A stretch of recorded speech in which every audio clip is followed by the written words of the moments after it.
नमस्कार दोस्तों। जय हिंद, वंदे मातरम। आप सभी का एक बार फिर से बहुत बहुत स्वागत है आपके अपने YouTube चैनल एग्जाम ट्रिकी में। फर्स्ट ईयर के लिए यह वीडियो, और इस वीडियो में आज हम लोग जानने वाले हैं आईईपी के नाम बारे में, यानी कि आईईपी यानी कि व्यक्तिगत शैक्षणिक कार्यक्रम, और जिसको हम लोग बोलते हैं इंडिविजुअलाइज्ड एजुकेशन प्रोग्राम, आईईपी। इसके बारे में हम जानने वाले हैं। बहुत इंपॉर्टेंट टॉपिक है। इसके उद्देश्यों के बारे में जानेंगे, इसके लाभ के बारे में जानेंगे, कैसे बनाया जाता है ये जानेंगे, इसके घटक क्या है ये जानेंगे, संपूर्ण जानकारी समीक्षा करेंगे, कौन कौन बना सकता है। ये सारी चीजें हम लोग आईपी के बारे में पढ़ने वाले हैं। तो सबसे पहले व्यक्तिगत शिक्षा योजना यानी कि आईईपी क्या है।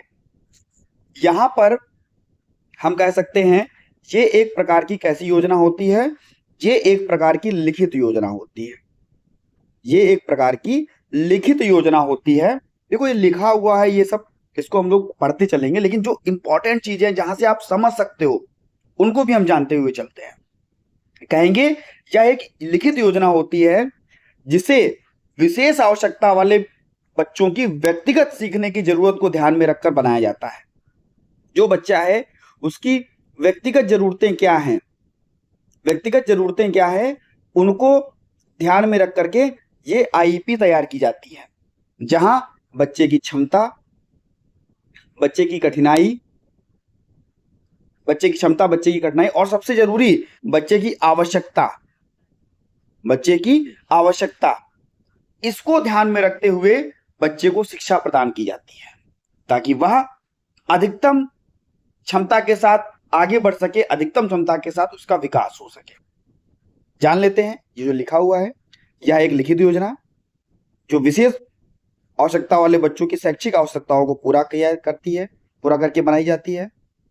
योजना वर्तमान क्षमता, चुनौती और सीखने के लक्ष्यों के आधार पर तैयार की जाती है ताकि वह अधिकतम प्रगति कर सके।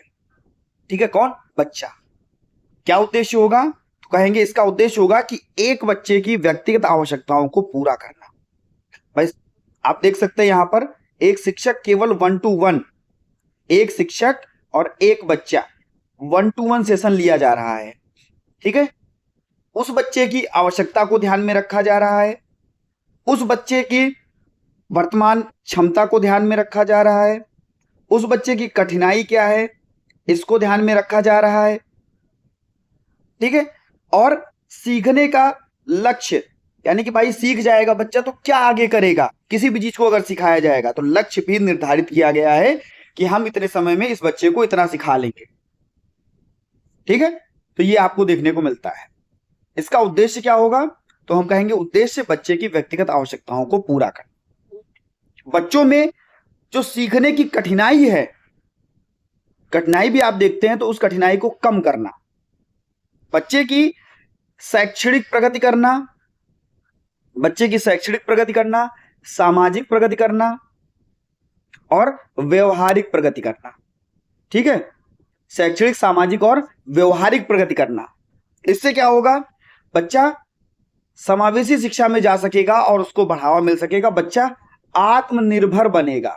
भाई किसी भी चीज को अगर आप सिखाओगे तो बच्चे को आत्मनिर्भरता की ओर आप आगे बढ़ाओगे, उसकी ताकतों को विकास करो, उसकी जो कमजोरियां हैं उसको कम करो, ताकतों को और ज्यादा बढ़ाओ और कमजोरियों को कम करो। बच्चे को आत्मनिर्भर बनाओ, आत्मविश्वासी बनाओ, समावेशी शिक्षा को सुनिश्चित करो। तो ये आपको देखने को मिलता है आईपी के उद्देश्य में। आईपी कौन बना सकता है और कैसे बनती है? तो पहले जान लेते हैं कि कैसे बनती है। सबसे पहले बच्चे का क्या किया जाता है? सबसे पहले बच्चे का असेसमेंट, यहां पे देखिए मूल्यांकन लिखा हुआ है, इसको हम हटा देते हैं। ठीक है, सबसे पहले बच्चे का क्या किया जाता है? आकलन किया जाता है, असेसमेंट किया जाता है, उसकी जानकारी को देखा जाता है, वर्तमान स्थिति का पता लगाया जाता है। ठीक, उसके बाद में माता पिता, शिक्षक, विशेष शिक्षक मिलकर के बच्चे की सारी समीक्षा करते हैं कि क्या उसे चाहिए। उसके बाद में क्या किया जाएगा? उसके लक्ष्यों का निर्धारित किया जाएगा कि भाई वार्षिक गोल क्या बनाएंगे, यानी कि एनुअल गोल, वार्षिक गोल। ठीक है, एनुअल गोल कौन कौन से बनाएंगे और शॉर्ट टर्म गोल कौन कौन से बनाएंगे। तो एनुअल गोल्स में से ही एक वर्ष को जो प्राप्त करने वाले गोल्स होते हैं उनमें से ही हम क्या करते हैं, छोटे छोटे चरणों में सीखने वाले गोल्स को लक्ष्य बना लेते हैं और बच्चे की विशेष सेवाएं, आवश्यक सेवाएं, शिक्षण रणनीतियां और संसाधनों को तय करते हुए बच्चे को हम क्या करते हैं, बच्चे को सिखाते हैं। और उसके बाद में बच्चे का क्या कर लेते हैं, बच्चे का हम लोग जो है मूल्यांकन कर लेते हैं, जिसको हम लोग क्या बोलते हैं, इवैल्यूएशन बोलते हैं, कि कितना बच्चा सीखा हुआ ज्ञान हमने जो सिखाया वो कितना बच्चा सीख सका। ठीक है, तो अगर प्रक्रिया की बात कर लेंगे तो यहां पर हम प्रक्रिया लिख देते हैं कि कौन कौन सी प्रक्रिया होती है। ठीक है, इसको थोड़ा साफ करते हैं और यहां पर लिखते हैं, सबसे पहले आपने बच्चे को असेसमेंट किया, असेसमेंट के बाद में आपने गोल सेटिंग की, गोल सेटिंग के बाद में आपने प्लानिंग बनाई कि भैया कौन से गोल को हम कब करवाएंगे। उसके बाद में आपने देखा तो बच्चे का इम्प्लीमेंटेशन किया, आपने उसको पढ़ाया, उस पर वो चीजें लागू किया आपने। उसके बाद में आपने क्या किया, इवैल्यूएशन किया, और इवैल्यूएशन करने के बाद में आपने क्या किया, रिव्यू दिया कि बच्चे ने कितना सीख लिया। ठीक है, तो ये 6 चरण होते हैं, असेसमेंट से लगा करके इवैल्यूएशन और लास्ट आप रिव्यू।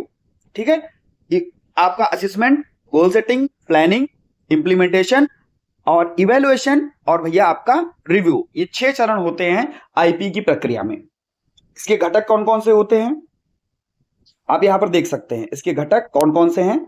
इसके बाद इसके लाभों को भी हम लोग जानेंगे और चर्चा करेंगे।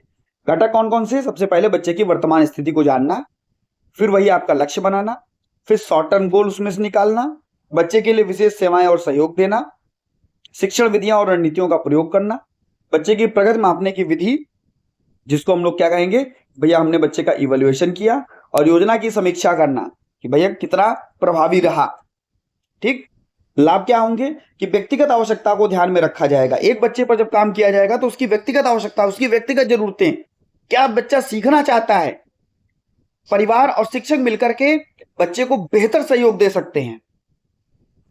सीखने में आने वाली कठिनाइयों को कम करना, सीखने की शैक्षिक क्षमता और आत्मविश्वास को बढ़ावा देना, शिक्षक और विशेषज्ञ के द्वारा, शिक्षक यहां पर आप कह सकते हो कि अभिभावक, शिक्षक, अभिभावक और विशेषज्ञ के द्वारा बेहतर सहयोग प्रदान करना और बच्चे का समग्र विकास सुनिश्चित करना।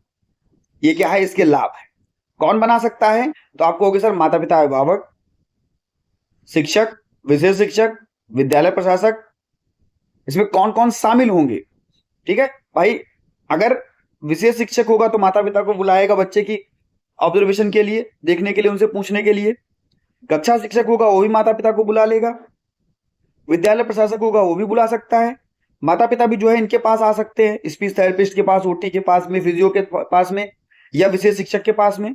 यानी कि ये सब मिलकर के बच्चे की आईपी में सुधार करेंगे, बच्चे को सिखाने में मदद करेंगे, क्योंकि हर बच्चे के लिए अलग अलग शिक्षा योजना को बनाना होता है, उसके अनुसार बनाना होता है, ताकि बच्चा सीख सके, समाज में स्वतंत्र बन सके और सीखा हुआ ज्ञान स्थायी हो सके।